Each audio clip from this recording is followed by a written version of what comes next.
What's going on, camera friends? Welcome back to the channel. If you're new here, thank you very much for stopping by. I appreciate it. In this video, I'm going to be talking about my experiences and overall opinions about the Lumix S9. Is it okay to still talk about this camera? There's a bunch of videos already on the internet, on YouTube about this camera, but I just wanted to share my opinions, and maybe they're a little bit different than other people out there. So we're gonna dive into my likes and dislikes after having this camera for over a year now, I think, somewhere around there. And I've used this a ton in a bunch of different videos on a couple different channels that I have. Normally, people start off with all the pros first, but not me. I'm gonna jump right into the cons. I'm gonna start with the most annoying things first, and then kind of work my way down the list to the least. The number one most annoying thing for me is the build quality. This is by far the biggest con for the S9. All of the buttons, especially the rotatable dials, they're just not good.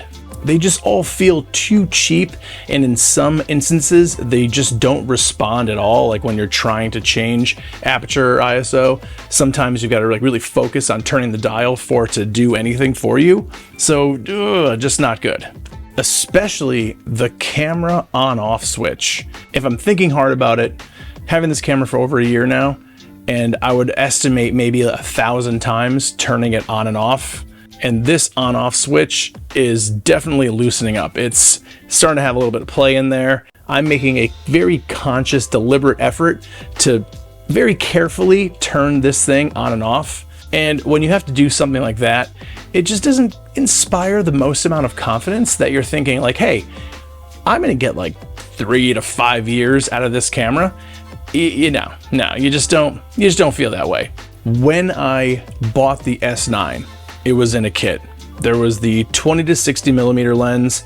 It also came with the 85 1.8. I should probably go back and check how much I paid for it, but it was somewhere around that $1,400 to $1,500 price range, without tax or any of that stuff. At the time, was a pretty good deal. I was pretty stoked about it. Now looking back, I would have gladly spent the same amount of money without the lenses and just had a slight upgrade in the build quality. Number two, the grip of the camera. I am completely aware of the design intent that Lumix was going after, and I do feel like this camera looks pretty cool, but if you don't have a grip extension, I'm telling you right now, you're gonna drop this thing. After I got the camera, I ended up buying 2 different grip extensions. Technically, I bought one first, and then when I got it in, it wasn't enough. It was the, where is it? The small rig one right here. And as you can see, that is not a very, bolstery grip. I mean, I don't even know what you could possibly grab with this. So I went with the Sirui instead, and that is what I'm currently using on this right now. Sorry about the squeaky chair, but you can see that is just way more of a deeper grip to hold on to, and it does extend it as well. So, I mean, my full hand fits on this, all my fingers, well, the bottom 3 fingers fit, and it definitely gives you a little bit more of a feel there that you're not going to just drop it. I still recommend having a wrist strap just in case you get a little, maybe it's hot outside, hands get a little slippery. You don't want to have that drop on the ground. That would suck. But the Sirui one is definitely good. I like this one. Check this one out. Like I said in the beginning, I understand what they're going after. I understand the design, and I do like the design, but I think that the camera would have still looked pretty cool, even if it had a little bit of a grip there. Just make that the same color as the body and do something different. I don't know. Number 3, this camera does get hot. To be very clear, I have not had the S9 overheat on me, but this thing does get very hot to the touch. Hot to the point where you should probably give it a break for a few minutes. And for a bit of context, I do live in South Florida, so for about 7 to 8 months a year, it's like a sauna out there. I've had an iPhone overheat, my GoPro Action 3, Action 2, not the 5 yet, but thank God. So it's not out of the realm of possibilities for devices to overheat, especially when it's that warm outside. And with all that said, the S9 hasn't technically overheated, but it's so hot that you're thinking it probably should have. And this kind of goes back to the intent of design. It's a small camera, has the same internals as the S5 II and the S5 IIX. It's not meant to have a good heat dissipation, so yeah, it gets pretty hot. Number 4 is the battery life. I have not done any specific actual tests on this, but from my experience of using my S5 IIX, which utilizes the same battery, the S9 underperforms the 2X, which I'm somewhat surprised. The 2X has an EVF, but maybe that doesn't draw much power. I guess I'm assuming that a larger camera would pull more power. Now that I'm thinking about it more intently, the size of the S9 and the heat management are probably the biggest factors. And these two cameras share the same internals and processing components. I'm obviously not an engineer. I'm just reporting what I've experienced. So battery life could be a little bit better. Carry some extra batteries. That's what I would say. The next few things are not cons for me per se, but I do want to bring them up for just a moment. No hot shoe, no EVF, no mechanical shutter. I could go pretty deep into all of these topics, and to be honest, I did in the first recording of this video. Yep, this is the second version of this video. Here is my opinion about these cons or complaints. I think this will cover all of them. The Lumix S9 is a compact, travel, point-and-shoot camera that just so happens to have some OP video features. In fact, my hot take is Lumix made this too good. It was like the design team got together collectively and just said, "Fuck it, let's jam all of our best things into this camera." Then they remembered that the goal of this camera was to fit a slightly lower price range and size, so they removed a few things, like an EVF, a mechanical shutter, a hot shoe. They also use a bit more plastic than they probably should have, and here we are. No camera release is perfect, and the S9 has some flaws. The question is, what features are you willing to give up for what the S9 offers? Moving on to the things that I absolutely love about this camera.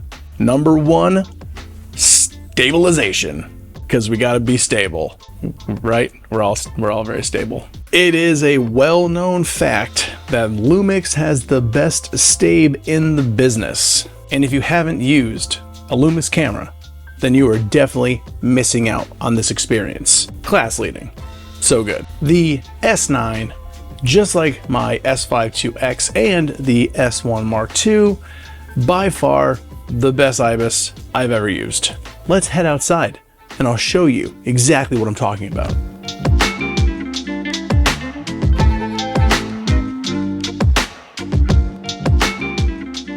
Whew. It is very Florida out right now.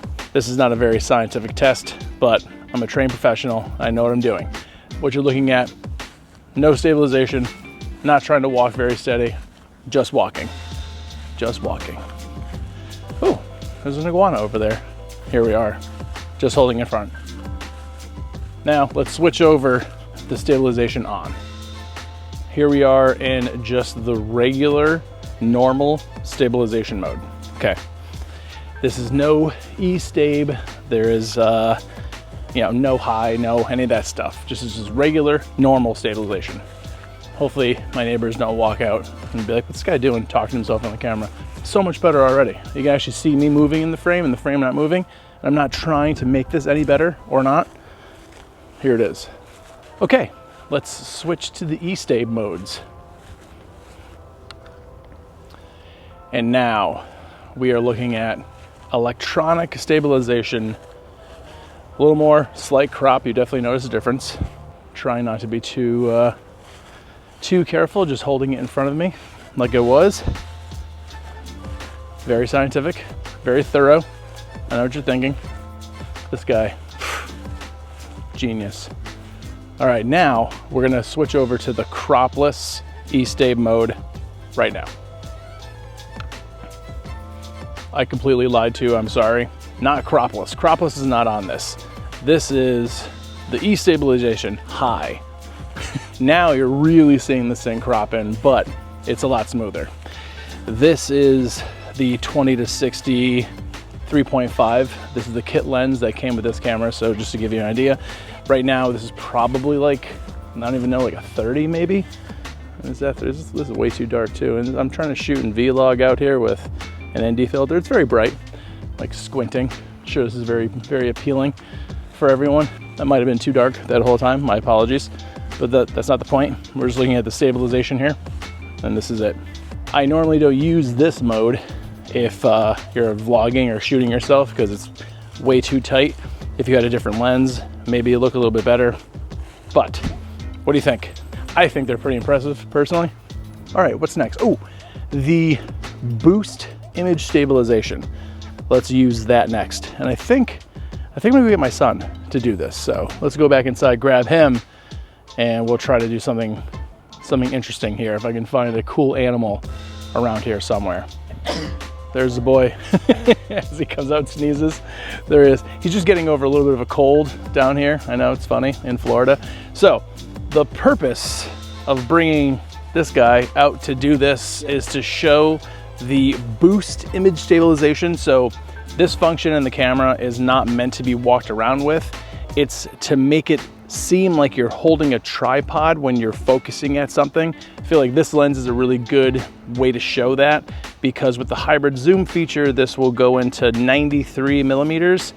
So now we're gonna try to find something for Bren to focus on, just handheld. There's an iguana right there. Here, let's go over it. Hopefully he doesn't run away from us. Did he just disappear on us? Oh, there he is over there. Okay, kind of see him in the camera. There he is, kind of moving. There you go. Oh, you got him. This is the IS Boost. It's almost locked on like it's on a tripod, like it's not even moving. This feature right here, I think, is a pretty cool thing to have in this camera. All right, we're back. And Bren has some thoughts. What do you think, buddy? The first time when I felt my hand shaking, I felt, what do you call that, lens screen on it. Mm-hmm. I could feel my hand shaking. I could see the screen's picture moving in time almost with my hand shaking. But the second time, the only time that I felt it move was when I like breathed in and my stomach touched my hands and pushed them forward. And that caused the camera to go a little bit up. Whenever I was feeling my hand shake in the exact same way, and honestly worse because I was holding it for longer the second time, I did not feel, or rather see, the screen's picture shake at all. Hey, thanks, boy. You got it.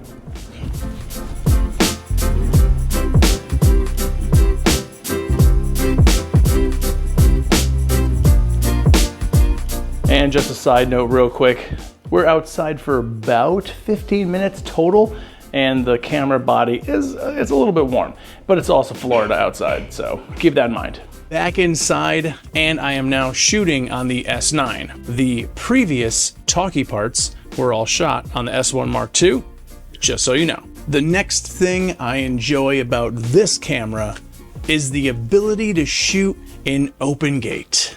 This has been a very spicy topic on the good old internet. You know, the place full of very sane and rational people. Fans of other brands have been poo-pooing this pretty hard, and to be honest, I really didn't see why it was that big of a deal either. I was never really big into vertical content, which now in hindsight, I can see how that might be a bit of a boomer take. These kids with their vertical videos, just it was silly take. Since getting my S5 IIX over 2.5 years ago, I've made a handful of reels and shorts, TikToks, all that kind of stuff.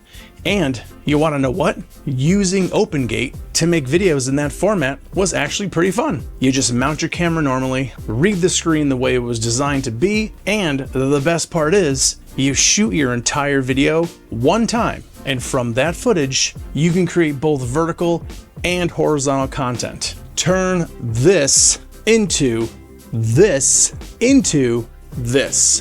One take.